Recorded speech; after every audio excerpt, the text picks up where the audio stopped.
एक समय की बात है, एक शिष्य अपने गुरु का बहुत सम्मान करता था। गुरु का भी उस शिष्य से बहुत गहरा लगाव था, लेकिन वह शिष्य स्वभाव से बहुत सुस्त और आलसी था। वह अपनी पढ़ाई के प्रति बहुत लापरवाह था। वह अक्सर आज के कार्यों को कल के लिए टाल देता था और किसी भी तरह की जिम्मेदारी से भागने की कोशिश करता था। अपने शिष्य के इस आलसी स्वभाव को बढ़ता देख गुरु और भी चिंतित हो गए। उन्हें चिंता होने लगी कि कहीं मेरा शिष्य अपने आलस्य के कारण जीवन संघर्ष में पराजित न हो जाए, क्योंकि गुरु जानते थे कि आलस्य में ही जीवन संग्राम करने की सारी शक्ति है। बेकार व्यक्ति, ऐसा व्यक्ति बिना कोई कर्म किए फल पाने के बारे में सोचता है। वह शीघ्र निर्णय नहीं ले पाता और यदि ले भी ले तो उस पर अमल नहीं कर पाता। ऐसे व्यक्ति को अपने आसपास या आसपास के वातावरण का भी पता नहीं चलता या उसका वातावरण न ही भाग्य द्वारा मिले अवसरों का उचित लाभ उठा सके। गुरु ने अपने मन में अपने शिष्य के इस सुस्त स्वभाव को खत्म करने के लिए एक योजना बनाई। एक दिन गुरु ने शिष्य को एक चमकदार सफेद पत्थर दिया और कहा, मैं तुम्हें 2 दिनों के लिए इस जादुई पत्थर का एक टुकड़ा देने जा रहा हूं। कोई भी इस पत्थर से आप जिस लोहे की वस्तु को स्पर्श करेंगे वह सोने में बदल जाएगी। तुम इन 2 दिनों में जितना चाहो उतना सोना बना सकते हो, लेकिन याद रखना अगले दिन सूर्यास्त के बाद मैं तुमसे यह जादुई पत्थर वापस ले लूंगा। शिष्य इस अवसर को पाकर बहुत खुश हुआ। उसका पहला दिन कल्पना करता है कि जब उसके पास बहुत सारा सोना होगा तो उसका जीवन कितना अच्छा होगा। वह कितना खुश, प्रसन्न, समृद्ध और संतुष्ट होगा। उसके पास इतने नौकर चाकर होंगे कि उसे पानी पीने के लिए भी नहीं उठाना पड़ेगा। उसने योजना बनाई कि जब उसके पास ढेर सारा सोना होगा तब वह एक बहुत ही आलीशान घर बनाएगा, जिसके सामने एक बहुत ही आकर्षक बगीचा है, जिसमें वह हर शाम को घूमेगा। वह अपने लिए एक बहुत अच्छी घोड़े की खींची हुई गाड़ी खरीदेगा, जिसका रथ सोने का होगा। उसके कई अंगरक्षक और नौकर होंगे और उन सभी को आदेश देगा। दिन यह सब सोचते हुए वह उस रात सो गया।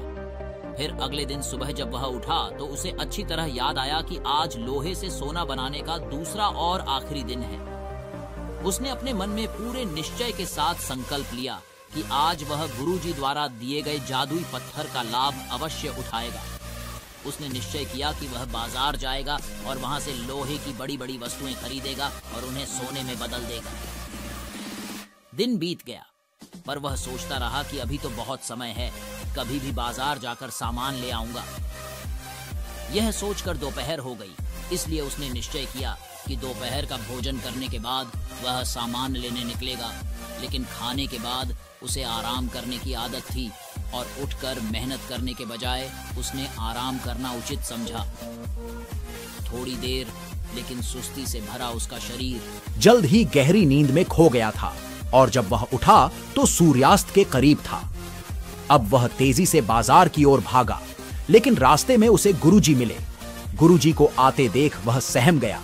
जैसे ही गुरुजी उसके पास पहुंचे, वह उनके चरणों में गिर पड़ा और गिड़गिड़ाते हुए उस जादुई पत्थर को अपने पास रखने की याचना करता रहा। एक और दिन, लेकिन गुरुजी नहीं माने और उस शिष्य का अमीर बनने का सपना चकनाचूर हो गया। लेकिन इस घटना से शिष्य को एक बड़ी सीख मिली। उन्हें अपने आलस्य पर पछतावा होने लगा। उन्होंने समझा कि आलस्य उनके जीवन के लिए एक अभिशाप है और उन्होंने प्रण किया कि अब वे अपने काम से कभी हार नहीं मानेंगे और अपने आप को एक मेहनती, सतर्क और सक्रिय व्यक्ति दिखाएंगे। दोस्तों, काम को टालना एक आदत है और ये आदत हम खुद बनाते हैं। आदत एक धागे की तरह होती है जिसका एक आवरण आसानी से टूट जाता है, लेकिन अगर एक ही धागे को कई बार लपेटा जाए तो उसे तोड़ना मुश्किल हो जाता है।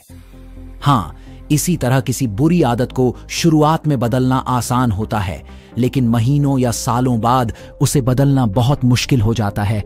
फिर अगर आप अपनी आदतों को बदलना चाहते हैं तो आपको लंबे समय तक प्रयास करना होगा। समय पूरे धैर्य के साथ मनुष्य अपनी आदतों का गुलाम है। हमारी आदतें हमें बनाती और बिगाड़ती हैं। हमारी आदतें कितनी शक्तिशाली हैं और वे हमें कैसे नियंत्रित करते हैं।